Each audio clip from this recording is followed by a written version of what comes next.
Horse manure. All the transportation prior to automotive transportation was by horse.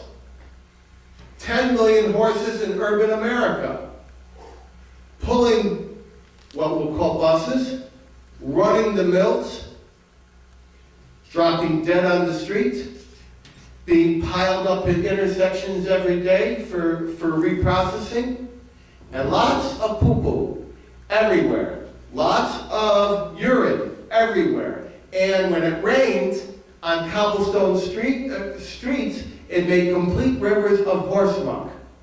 In fact, more men died of horse-borne mosquito infection in the Spanish-American War than died of combat wounds.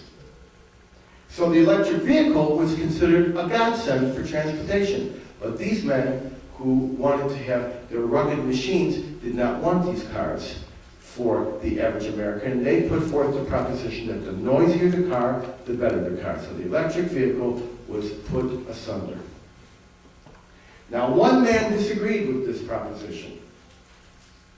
They wanted to make these internal combustion machines expensive for bank presidents, museum directors, doctors, university professors, and they did not want the average man to have them. And the man who stood up against that monopoly was? Ford. Henry Ford, correct.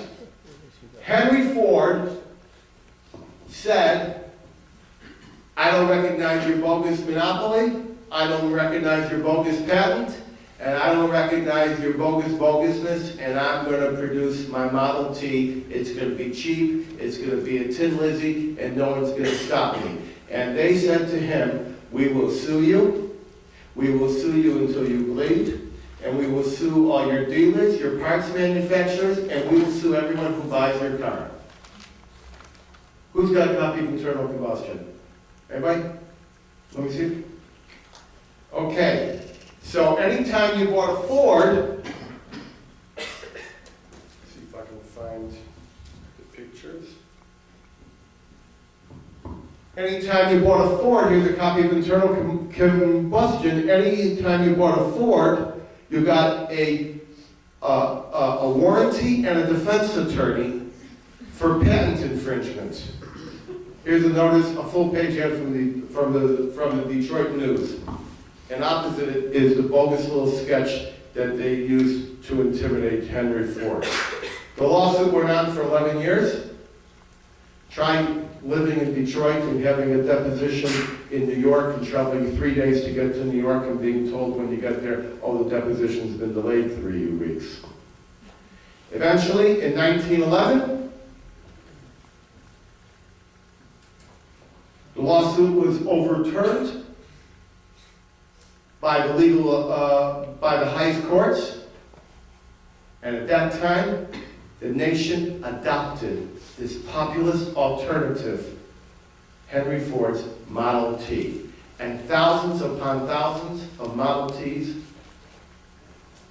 filled the cities and the suburbs and the small towns. And Henry Ford realized he had won the battle but lost the war. Because with those Model Ts came soot and dirt and cancer and fouling of the environment, and it was no longer limited to the smokestack in the factory of the Industrial Revolution. It was no longer limited to the tracks where the trains went. It was now on every intersection. And so he teamed up with his hero, Thomas Edison, in 1912, to bring back the electric vehicle. And he developed, in a secret project that you will not read about in any of the many, many biographies and studies of Henry Ford and Thomas Edison that are in the library, to create an electric Model T. And this electric Model T would go approximately 60 to 100 miles on a charge. Probably the average vehicle went 2 or 3 miles a day.